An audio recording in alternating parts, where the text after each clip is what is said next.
Good morning and welcome to All Things Marcellus with me, Attorney Doug Clark of the Clark Law Firm.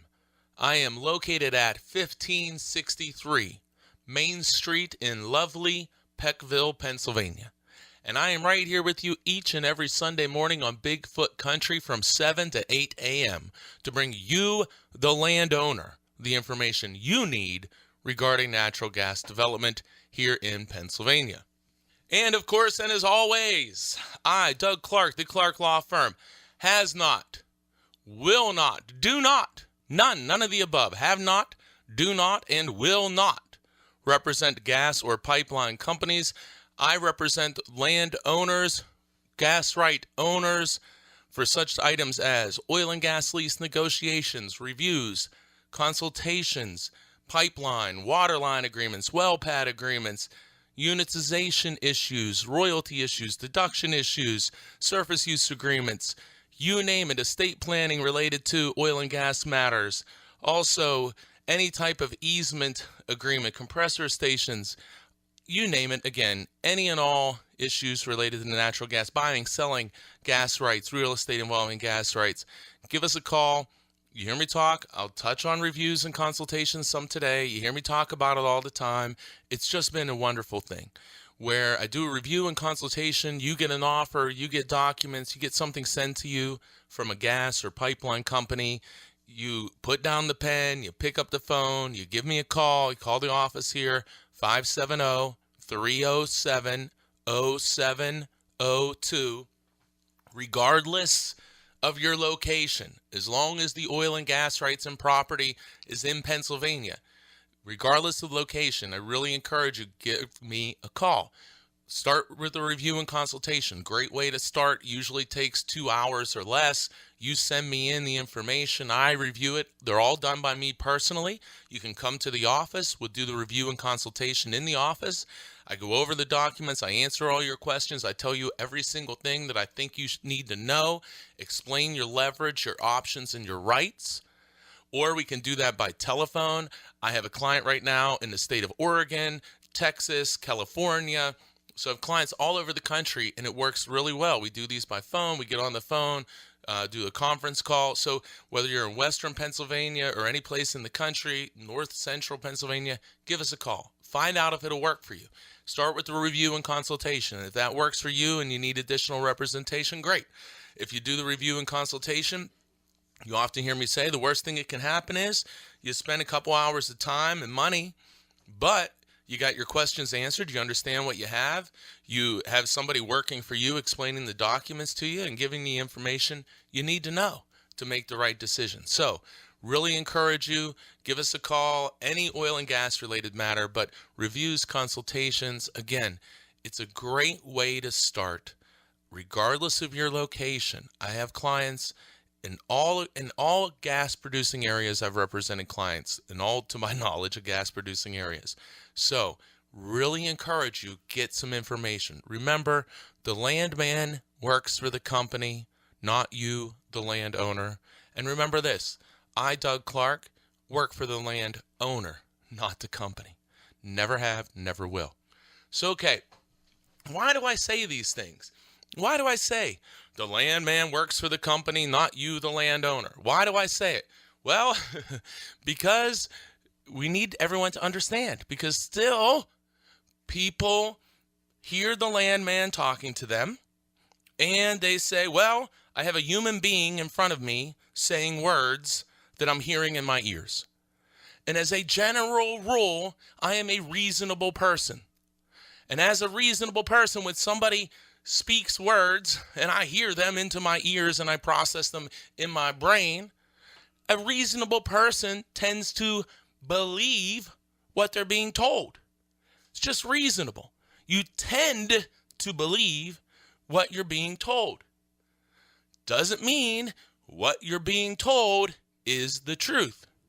Nonetheless, we all know that we have a tendency to believe what we're being told is true.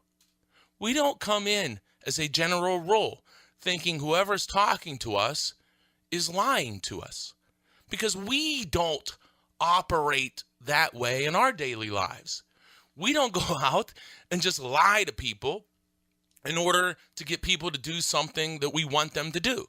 We just don't generally do that. Good people, well, let me strike that. People don't generally do that in their daily lives. However, imagine this. Let's use a salesman who is trying to sell you an automobile. And let's say we'll do the classic used car thing. So that salesman may say, hey, this car was owned by an older lady who always drove 45, never went over the speed limit, 55 maximum, and just drove to and from town and really took it easy, never been in a car wreck, any of these things. It was just an unbelievable opportunity. She has to get rid of it. So you say, well, geez, okay, that sounds good. I'm going to probably believe that, but a used car dealer, well, maybe I got to, check. Nowadays, you can go on the internet and look at different things with car problems, whatever. But the point is that this gentleman is telling you this information, and you're either going to say, okay, hey, I'm going to believe this information, or I'm going to highly doubt it. Now, in a used car situation, because of this, just reputation, some people may think that this information is suspect, but then a lot of people are going to say, hey, that sounds, okay, that sounds great. This sounds like a really good deal for me. Why would this guy lie? Well, it's similar, when we talk about the landmen, and I don't want to say that they're used car dealers. I'm not saying that. What I'm trying to say is when somebody is communicating with you, you need to, on your side, assess the motivation on the other side. For example, if you stopped along the road, now this is, I'm just having fun with some examples here, but just as an example. So if you stop along the road and you say, hey, sir, I'd like directions to Mr. Smith's house. I know I'm in the area, but I'm lost. So the gentleman who you asked for directions says, okay, you go up 2 lights, you turn right, you go down a light, you make a left, and it's right on your left-hand side. So you say, well, okay, again, I'm going to believe this guy because why would he lie? And people don't generally lie. Now, scenario 2, same deal. You stop, you ask this guy. Guy says, boy, you're way off. You got to turn around, go back a couple blocks, make a left, make a right, go down, make a right, another left, another mile or 2, and it's on your right-hand side. Well, these are obviously totally different directions. Well, again, these are just examples for fun, but maybe the person you asked for directions had a motivation other than to just give you the direct information truthfully. Maybe it is that this gentleman on the street that you asked for directions is an arch enemy of Mr. Smith. That they have a long history, and he says, I really dislike this guy. I can't stand Mr. Smith. So therefore, I am not going to help out and give him directions. I'm going to lie and send this guy on a goose chase. So, again, bizarre, just the story. But the point is that you need to understand when you're dealing with matters of consequence, such as signing a gas lease, signing a pipeline agreement, any and all oil and gas related contracts. You need to understand the motivation in the mind of the person you are communicating with.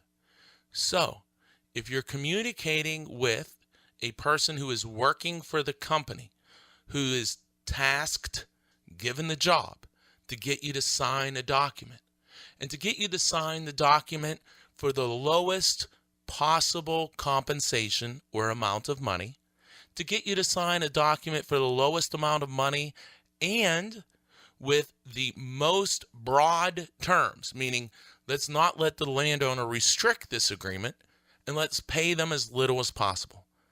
That is that person's job. That is their job.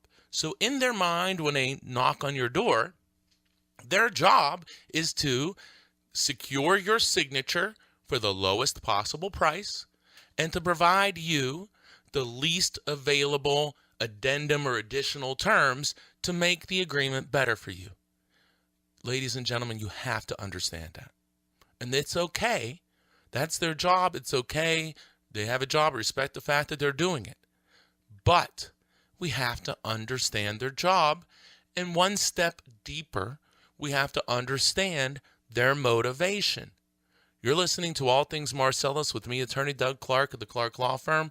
Make sure you join me each and every week at this time on this station for All Things Marcellus. So, we have to understand what's in their mind. And what's in their mind is they have a job to do. So, and I'm not saying anything specific. I'm talking very broad in general. But if you have a job to do and your job is contingent upon you doing your job well and you need to get signatures, are you going to go out to a landowner and point out all of the loopholes, all of the potential areas where maybe the agreement doesn't say what you think it says? Are you going to say, hey, look, there's probably a lot more money that you can negotiate for here because the company's really in a pickle, they have no rights here? Are they going to say those type of things? Are they going to say, listen, you can restrict this to one line, one pipeline, even though we're saying we can have unlimited or 4 lines? You can actually restrict it to one. Oh, and by the way, even though it says that we can transport frack water, polluted, contaminated water through the pipeline, if you sign this agreement, we can do that through the water pipeline, transport this frack water through there. If you ask us and you limit it to fresh water only, we'll agree to that as well. Are they going to say those things to you? I'm going to tell you, I don't think they are. Now, I'm also going to tell you, I don't blame them. That's not their job. Why is it not their job, guys? Because they do not work for you. They do not work for you. They work for the company, not you. So, if you are paying these landmen, would you want them who work for you, that you hired to do a job, do you want them going out and saying, hey, landowner, there's probably an extra 50, 100 grand that you can get here. Hey, landowner, you can limit this one line. You can limit the fresh water. You can limit the size of this easement. You can cut it in half. No, the company doesn't want that. That guy's not going to be around. Lady guy, not going to be around very long. No, of course not. Of course not. So we need to understand that. And we're smart. We understand that. So how do we defend against this? Well, number one, we understand it. We listen to what they say, and we never pick up the pen. And if we pick up a pen, we put it down. Then we get advice and assistance from somebody working for us. Somebody whose job is not to simply get you to sign for the least amount of money, for the least amount of protections. No, you need to talk to somebody whose job it is to do nothing but help you. Do nothing but help you to read your documents, somebody who has experience in doing this, to explain to you what the rights are, to explain to you what you may be able to limit this to explain to you why you might be able to double, triple, 5 times the money you're offered, to explain to you maybe why you can't. But I'll tell you, the vast, vast, vast majority of my clients, pipeline agreements, roadway, waterline agreements, the vast majority signed for more money than what was originally offered, vast majority, and many times significantly more money, many, many times. And if they just talked to the landman, that would not have occurred. You're listening to All Things Marcellus with me, attorney Doug Clark of the Clark Law Firm. So let me go one step further. So you need somebody who's going to answer your questions, explain these documents, explain your leverage, explain how you can probably improve these documents. My own experience, you hear me say I've consulted with, negotiated on, reviewed pipeline agreements over 70 different companies in Pennsylvania. So you get a pipeline agreement, I have a very good idea of the type of limitations, the type of language we can add, the areas which have proven problematic in the past. And generally speaking, well, in virtually every single case, the agreement gets improved. And again, you understand what it is. And many times you can get more money, sometimes significantly more money. And, which is very important to a lot of people, you also can find if you have the right to say no. You'll find out those rights. What are your rights? And formulate a strategy. Do you want to go forward? Do you not want to go forward? So I can't, again, I always preach about these reviews and consultations, but they have proven to be so valuable, so valuable.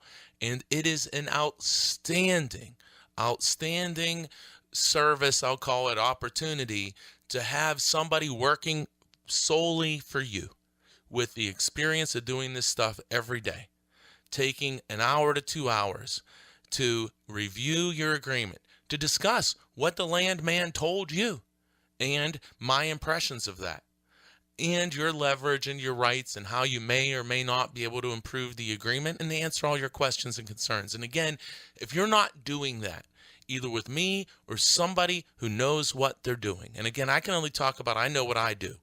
So if you're not doing that, I don't know why. I know a lot of times people are like, well, I don't want to call this attorney. It's going to be expensive. It's going to be money and this and this and that. This is what I'm saying. For 1 to 2 hours, call, get the information. It typically takes 2 hours or less. But these reviews and consultations have been great. And I'll tell you, I had one this week with several relatives on the phone, and they got done. And I love at the end, I don't always get these type of compliments, but wow, thank God, that was so incredibly informative. Wow, that was such great money well spent. Thank you so much. We have learned so much. This was such a great experience. Those are words, those are phrases that was said after just a call this week. And many times and look, I'm just trying to make people comfortable to do the call. Thankfully, I'm very, very fortunate. We're busy, but I can always do some more. So it's not about I'm sitting here saying, oh boy, I wish my phone would ring.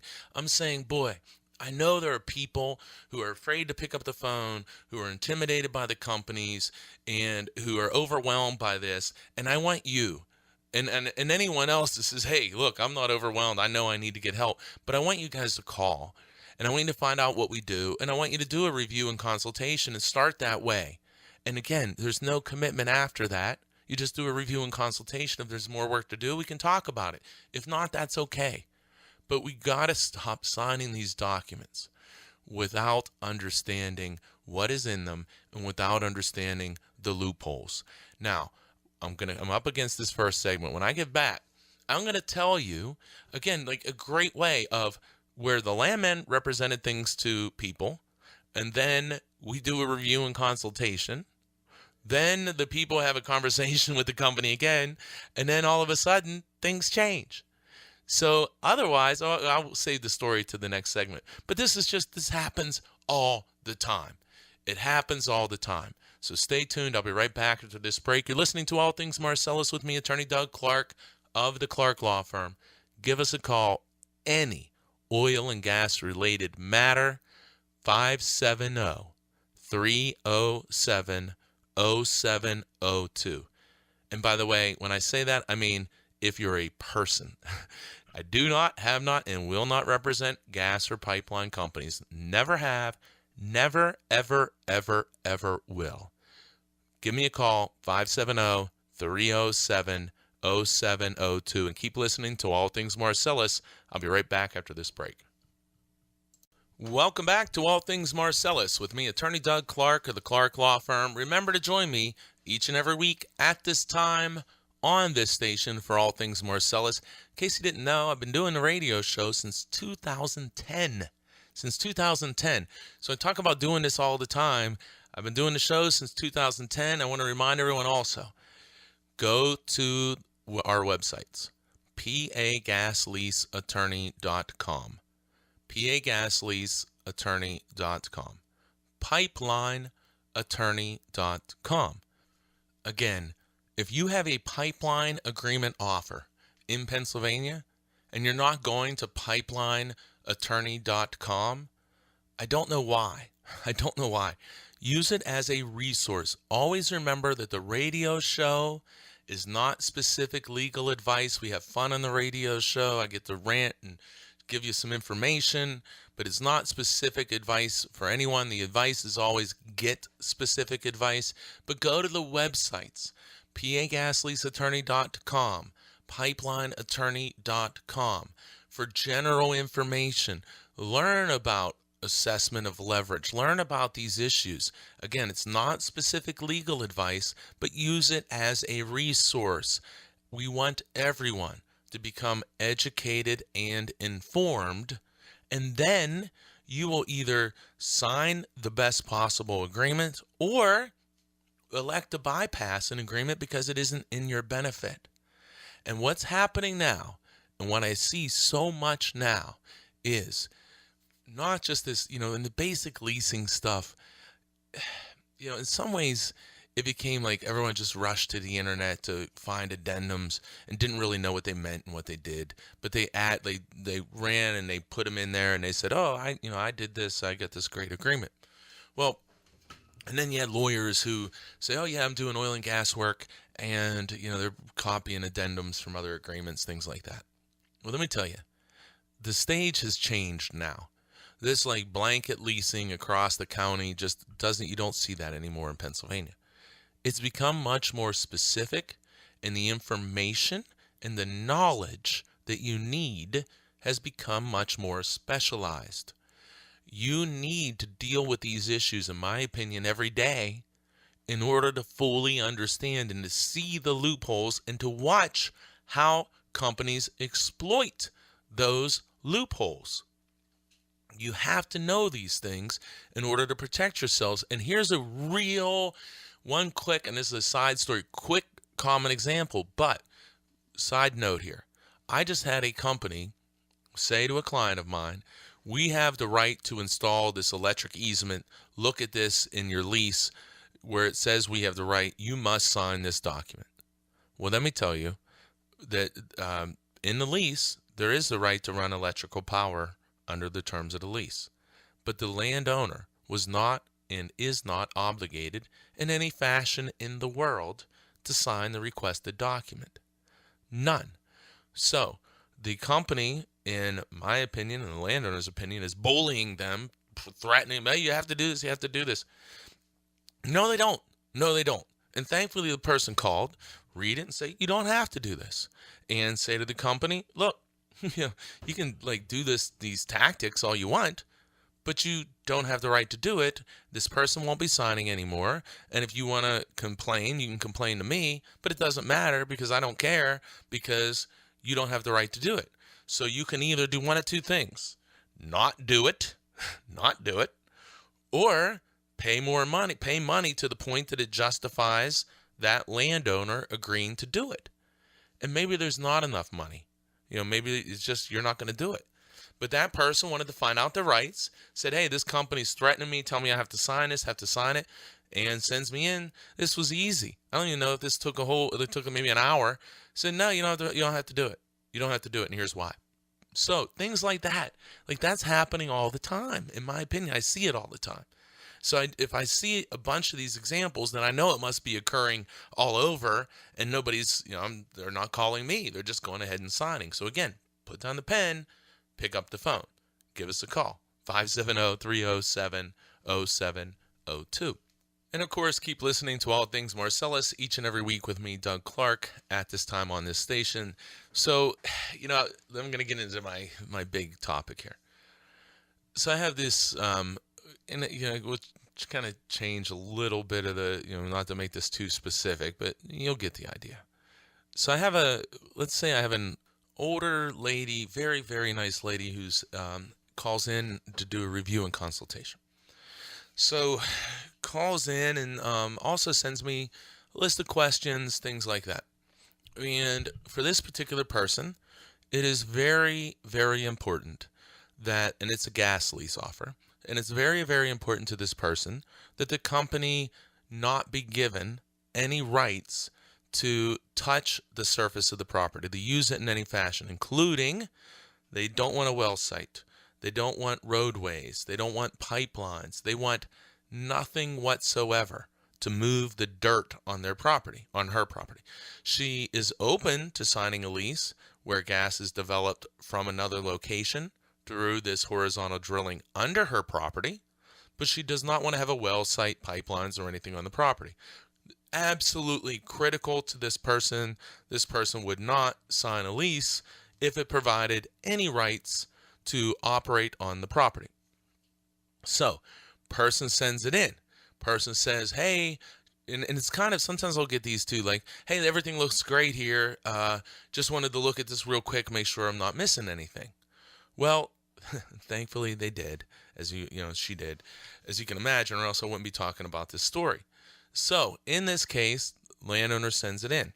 Now, remember, so let me go back a little bit and say, in a gas lease, as a general rule, every company has a form lease. Usually it's 2-3 pages. That's a form of the lease. That's the lease they hand to everybody. And then you as a landowner will try to add addendum terms, which are generally to your benefit in the additional document or addendum that you will attach to the lease. So the lease stays the same, but you negotiate the added addendum to be added to the lease. So sometimes, again, we say it all the time, companies are not dumb. They'll come out and they'll give you addendum terms when they're offering you the lease. My opinion, and doing this all the time, in part, they want you to think you got a good deal. They don't want you to question more. They don't want you to go an attorney who's going to tell you what you need to know. They just say, hey, look, and you got these addendum. Well, a lot of times, I've done many shows in this, it's not the quantity of the addendum or the number of the addendum you have. It's the quality, the power. What really do these addendum terms mean? I could give you 100 addendum terms that don't mean anything. They're just words. So you have to look, do these terms have bite to them, or are they just words that really have no meaning? So, again, just resetting, person gets a lease offer, and the company includes an addendum. And again, remember, in this case, the person really, really, really wants a no-surface lease, will not sign anything else. Says, hey, got this no surface, sends in, do review, consultation, sends in the lease, sends in the information, review it. Again, this one isn't too hard for me. So we get the addendum and start reading through it. And I see that there's an addendum term for the location of the wells, saying that the company will use its, quote, best efforts to locate the well, to avoid timber value or crops. Listen, to me, that is a completely bogus provision, which means virtually nothing. Virtually nothing. So we take it means virtually nothing, and you need to understand that. Best efforts means virtually nothing in my book. So, but you might ask yourself, well, wait a second, Doug. Didn't you say this was a no surface lease? The lady wanted to sign a no surface lease. She told you she would only sign a no surface lease. She told you the company gave you a no surface lease. How are you, Doug, reading addendum terms that talk about the location of the well? Great question, guys. Great question. Glad you asked. Well, before I answer it, let me go on and say you could also ask the same question for timber. Here is a provision that says that we go into property, we remove timber, we will pay you for the timber damage according to an appraisal. We're also going to, says here, that they're going to pay you for crops if they operate on the property. They also say that they're going to take care of soil erosion. So if they're building and if they install, let's see, shall construct or install well sites, access roads, pipeline right-of-ways in a manner which will reduce or minimize the risk of soil erosion. Well, access roads, well sites, and pipelines. I thought this was a no surface lease. Oh, by the way, guys, I'm still just reading from the same addendum here. So, what's the next one? Surface damage restoration. How they're going to restore the surface. Next one, fences. How they're going to install fences around their operations on your property if you ask. Next, gate. How they're going to put a gate at the roadway. What are we talking about here? Isn't this a no surface lease? What's the next one? Pipelines. Bury them to a minimum of 36 inches. Well, again, I thought this was a no surface. The next provision, you can't make this up. Next provision, clean up. How they're going to clean up your property after they operate on it. So I just read nine addendum provisions that expressly and explicitly contemplates future surface operations on your property. And by the way, there's a paragraph at the beginning that says, in the event of any inconsistency between the addendum and the lease, the addendum controls. So that's the only thing. So I just gave you 9 terms in the addendum that contemplated expressly and explicitly surface operations on your property. So how in the world can this company even remotely say that this is a non-surface lease? Why does this person, client, think it's a non-surface lease? How does the land person tell them it's a non-surface lease? I mean, I know you work for the company, but geez, how are you saying that? Well, here we go. Here's a provision that says no surface use. So it goes on to state that the company is not permitted to use the surface of the premises to conduct work, construct roads, construct well pads, drill pads, or drill wells, install tanks, compression facilities, locate surface facilities, electric power, telephone, appurtenant facilities, or any other purpose. Wow. So I guess that's how, right, guys? Well, before I go further, let me ask this question. If you have an addendum that has 9 terms that all talk about how they can use your property, and you have a next term that talks about how they can't use the property, which one controls? Which one is the most powerful? If a court is going to look at this in the future, they're going to have to interpret what was the intent of the parties from just reading the document. And I'm not saying they decide this, but I'm saying if I was a company and I wanted to make this argument, I'd say, Your Honor, the intent was that you can tell there are 9 provisions that contemplate surface activity, 9, and only 1 that talks about no surface activity. So they are competing provisions. There's nothing in here that says one is more powerful than the other. So which one controls? Now, I don't think that you're going to end up in that fight. We would say on our side, well, what controls is this no surface language clearly controls because it says you can't touch anything. Well, on the other side, well, the company says we got 9 provisions that talk about how we're going to pay you for timber, how we're going to locate the wells at certain locations, how we're going to put gates and fences around these things. So again, which one controls? We stay out of that. My clients would never sign an agreement that had all these surface operations and then also 1 paragraph saying no surface. Also, another thing you can do, just legalese stuff, you put in a phrase on the no surface if you were going to do it this way, which I wouldn't do, but you would put in a phrase saying, notwithstanding the other terms contained herein, meaning despite what these other provisions that appear to contemplate or do contemplate surface activity, despite them, this language saying we can't touch the property, that's what controls. But you don't even want to get there. You want to just you want to have a good no surface provision and get rid of all of these ones that are competing and conflicting with that. That's the way you do it right. You're listening to All Things Marcellus with me, Attorney Doug Clark of the Clark Law Firm. But, guys, much, much more importantly, if it were just the 9 provisions that said we can operate on your property and 1 saying we can't operate on the property, you don't want to be there, but a court would probably, well, we don't know. You don't want to be there. But let's just say that we're comfortable that even though there's these conflicting provisions all over, we will sign. We feel that the no surface operations provision will control. We feel that way. Well, we can't. I stopped reading, about halfway through that provision, so we have to keep reading the provision. So let me say this again. So in this case, the lady sends me this lease and this addendum. Says it's a no surface use addendum. I won't sign any agreement if it allows for surface use. Won't do it. And company has told me and explained to me how this is a no surface agreement, so I'm inclined to do this, but I want you to look at it before I put my pen to paper. So let's get to the end of this no surface clause. So it has all these different things about, hey, we can't install tanks, well pads, roads, all these different items. Then at the end, there's one more sentence in this document, in this provision. So it is entitled, all bold letters, no surface use. That's the name of the provision. It's a fairly lengthy provision. Small letters, lengthy provision.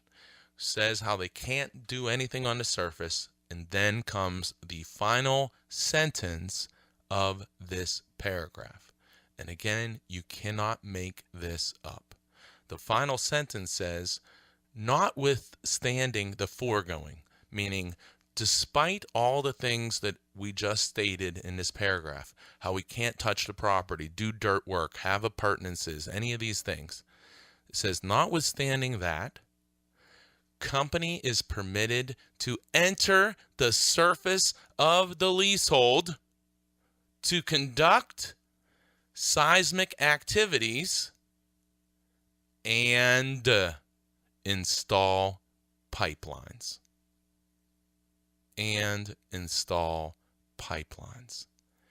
This lady, wonderful lady, says, I will not sign any agreement that allows them to touch any part of my property, roads, pipes, gas wells, drilling, anything. No problem, ma'am, no problem. We'll give you this lease. This is a no-surface lease. You don't have to worry about a no-surface lease.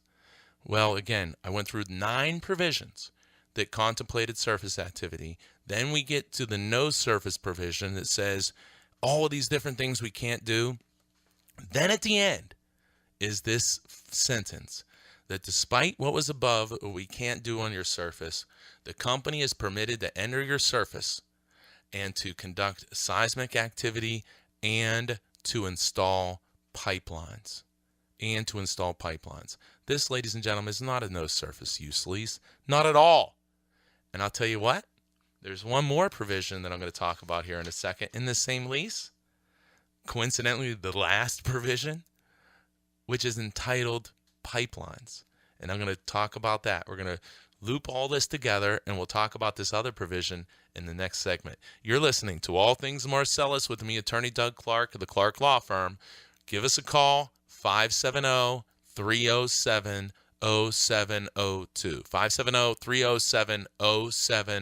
570-307-0702. Keep listening. Join me each and every week for All Things Marcellus. I'll be right back after this break.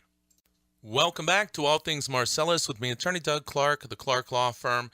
Remember, reviews, consultations of any offer or agreement, any oil and gas lease representation, breach or gas representation, breach of contract, unitization, royalty deduction issues, again, unitization issues, shut in, Tioga County guys. I'll try to talk about that more in the last segment. But again, just briefly, if you are shut in Tioga County for 8 years or more, have 100 acres or more, and are shut in and not received any royalties and been shut in for 8 years or more, give us a call. For this group of people, I'm doing free reviews and consultations to see if you have a claim to get out of your lease. And we've had some successes with some of these, and when you're successful, it's a big success. So in Tioga County, whether it's you, neighbors, whatever, get the word out. If you are shut in and you are held by a shut-in well for 8 years or more, I, Doug Clark, want to hear from you. Call the office, free, if in that category of people, 100 acres or more, free review consultation, and you can decide if you want to do anything or not. I'll give you my best information, my best advice. You decide what you want to do. 570-307-0702. Take advantage of it, completely free, no obligation. Again, 8 years or more, shut in, Tioga County. You're shut in, you're not getting royalties. I want to hear from you. Okay, so back to my other example. So if you're just joining us, I'll reset quickly. So I have a lady calls me, an older lady, wonderful, wonderful person, says, look, this family, or property been in the family, cannot have anything touch the ground of this property. So I have a lease. I've explained this to the company. I have a lease, and I would like to do a review and consultation. I'm pretty sure I'm going to sign. It's a no surface lease, so I'm pretty pleased, and I just want to review, make sure I'm not missing anything. So the company says, yes, we'll give you a no surface lease. She sends the lease to me. I review it to do the review and consultation. Again, this one's a relatively easy one, but a great example for the radio show to explain how people look. I don't know if it was malicious by the company, accidental. I don't know. But I know this, that had the lady not called and talked to me, it looked like she was going to sign this thinking she had a no surface use lease. And I just went through in the last segment and said in this addendum, in the first part of the addendum, there were 9 paragraphs that contemplated surface operations on the property, such as, hey, if we operate on the property, we'll pay you for timber, crops. Here's how we'll try to locate well sites. Here's how we'll put gates and fences around things. And then you get to one single paragraph that says no surface use. So you got 9 paragraphs that talk about surface use, and then you have one that says, no, you can't touch the surface. But then at the end of that paragraph, the last sentence says, despite all of these other words above about not being able to operate on your property, we as a company have the right to conduct seismic activities and pipeline installation. So this is not, it cannot be more clear. It is not a no surface lease offer. It is not. It is simply not. It expressly allows for seismic testing, but more importantly, pipeline installation. Pipeline installation. So something either happened. Either the company knew this and tried to dupe or trick this person, which I would like to hope isn't the case. But that's one possibility. There's no way around it. Or the company just didn't understand what they were doing themselves. And I guess that's another possibility too. But the person is told, hey, this is a no surface lease, and here you go, and we can't touch your property. It's just simply not true. It's simply not true. So we're back to, I started at the beginning. We in general, when people speak words and we hear them in our ears and process them in our brain, we have a tendency to believe that the words coming out of somebody's mouth are the truth. It's just how we live life. It'd be pretty hard living life if you thought every word out of everyone's mouth was a lie. So we think they're telling the truth. But we have to understand, in these matters of consequence to you, your family, and future generations, we must test and check on what we're being told to make sure that it is the truth. But then beyond that, we must make sure that we are doing the best we can for our situation. Somebody could still tell you the truth nonstop, but never tell you, hey, we'll actually pay you 5 times the money. So you need to check. You need to do this check to see, are you being told the truth, and what aren't you being told? That's another real big part of it. What aren't you being told? You're not being told about this pipeline in this example. But you're listening to All Things Marcellus with me, attorney Doug Clark of the Clark Law Firm. But let me give you one more part of this. So I say we got 9 paragraphs that talk about surface operations. Then we got to one paragraph that says you can't operate in the surface. But right at the end, it sneaks in, but we can install pipelines and do seismic testing. But then there's another addendum term. And, this is where it just smacks you in the face, where now you really have to say, was this an accident or are you trying to trick me? Because the last provision is called pipelines. And now remember, on the first page, there's also a pipeline provision, literally 2 provisions with the same name. So this one says pipelines. In the event the company desires to install, not like needs to, but desires to, wants to install a pipeline to install gas or oil on your property, you will enter into an agreement with the company. Will enter in, not may, will enter into an agreement, and the company shall pay you, the landowner, $20 per foot as compensation. $20 for compensation for the pipeline and pipeline facilities. So does that mean you get stuff above ground? Well, it certainly means you can have pipelines. Oh, and by the way, it doesn't say that those pipelines are limited to transport your gas. It just says that the company wants to install pipelines if they desire to. And there's also assignable rights here. The company could assign rights to install pipeline to another company. So you come into this wonderful lady thinks, I got a no surface use agreement, when actually she has a no well site agreement. And she has an agreement that allows for pipelines, unlimited number, no location requirement, no input on location. Put them anywhere you want, as many as you want, as many times as you want, all across my property, and pay me $20 a foot. Boy, that's a lot different than what this lady thought the agreement was. A lot different. We got a little bit more left because, again, it just keeps getting worse. I'll be right back. You're listening to All Things Marcellus with me, Attorney Doug Clark of the Clark Law Firm. Join me each and every week at this time on this station for All Things Marcellus, and call the office. Reviews, consultations, representation, oil and gas related matters, 570-307-0702. I'll be right back.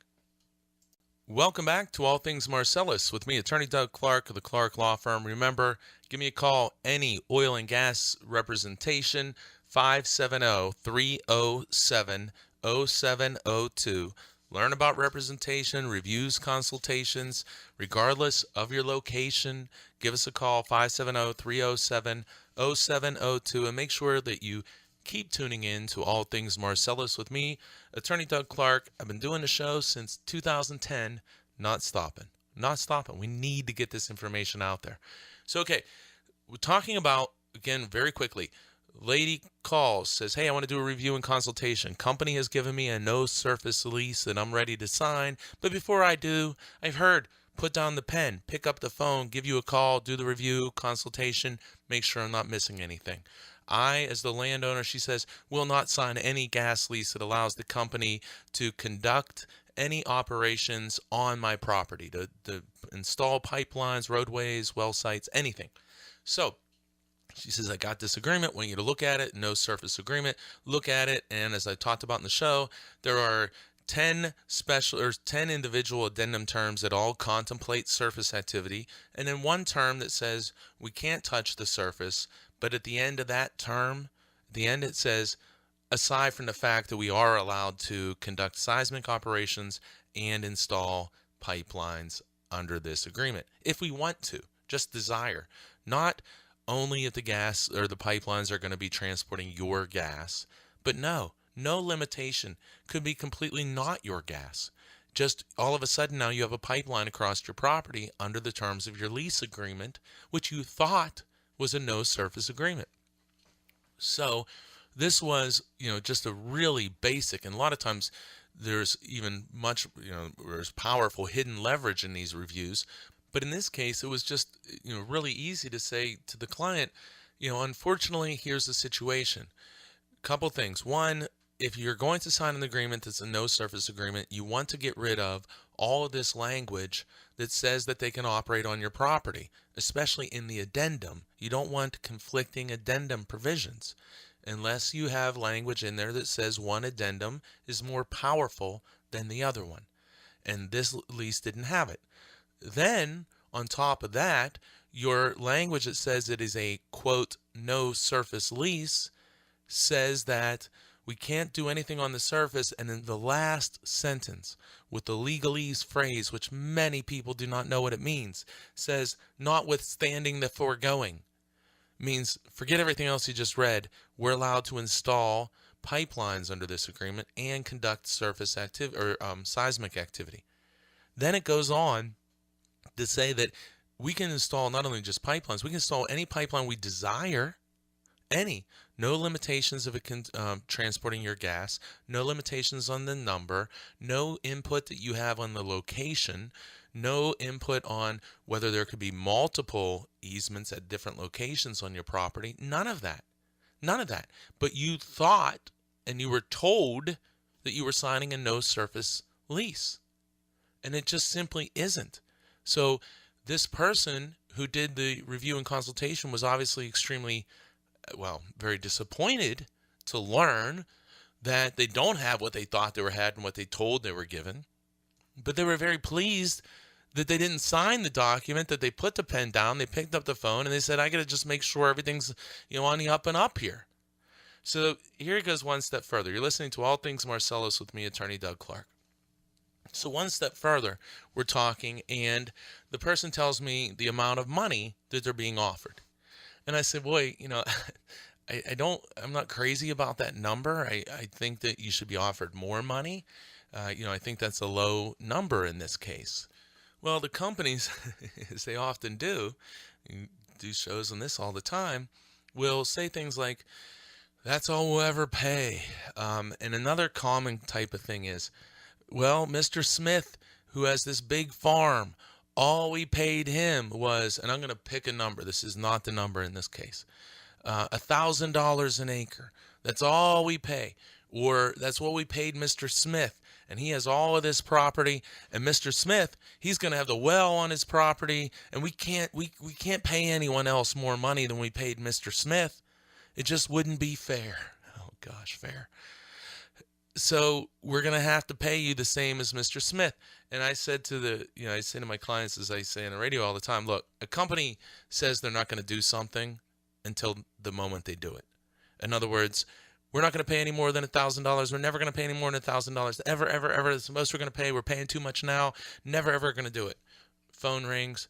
Okay, we just increased the offers to $1,500. That's how it goes, guys. That's how it goes. Not, well, we may change, we may not, who knows. No one's going to sign if the company's all wishy-washy. They're going to say, this is it. You better hurry up and sign. It's going to go down. You're going to lose it. All of these different things. And then a lot of people get scared and sign. But then smarter people put down the pen and pick up the phone. But we all need to know, and the theme of this is credibility, okay? Credibility. Just because somebody says something doesn't mean it's true. We need to look in the minds and the motivation of the people who are saying the things. The used car salesman who's selling me a car may not tell me everything that I might like to know because this person wants to sell me the car. Not saying landmen are used car salesmen. Not saying that. Some people do. I'm not. I don't. I actually don't. They are trying to get your signature and trying to get it at the lowest price and the best terms for the company. Maybe, guys, maybe, news alert, maybe, they aren't telling you everything you need to know. Maybe they're not. And maybe you should be speaking with somebody whose job is to make sure that you know everything you need to know and you're not getting taken advantage of. Nobody wants to get taken advantage of. No one. And you don't want to get taken advantage of and simultaneously lose hundreds of thousands of dollars. That is something that's much more difficult to handle. So to close this thing out with this. So they say, this is all we're ever going to pay. So I say to the client, okay, here's the deal. I think the money's a little low. This isn't a no surface. Long story short, next, we'll fast forward. Next scene. Person is paid more money, and the documents changed to do what the person wanted it to do. More money per acre that was told, oh, never pay more than that, and got what they want. So you could have received, this person could have just signed and believing what they were presented and believe what they were told, signed, and got less money and given extensive pipeline rights all across their property. Or did a review consultation, took 2 hours, found all the different problems, was able to then work to get more money per acre, despite the fact they were told that would never happen, and got a true no-surface lease. That, ladies and gentlemen, is just a textbook example. And some of them are much bigger, much more complex, but that's a textbook example. Do a review and consultation. Put the pen down and pick up the phone. Keep listening to All Things Marcellus each and every week. Remember, the landman works for the company, not you, the land owner. I, Doug Clark, have not, do not, and will not represent oil and gas companies. 570-307-0702. Have a great, great week, everyone.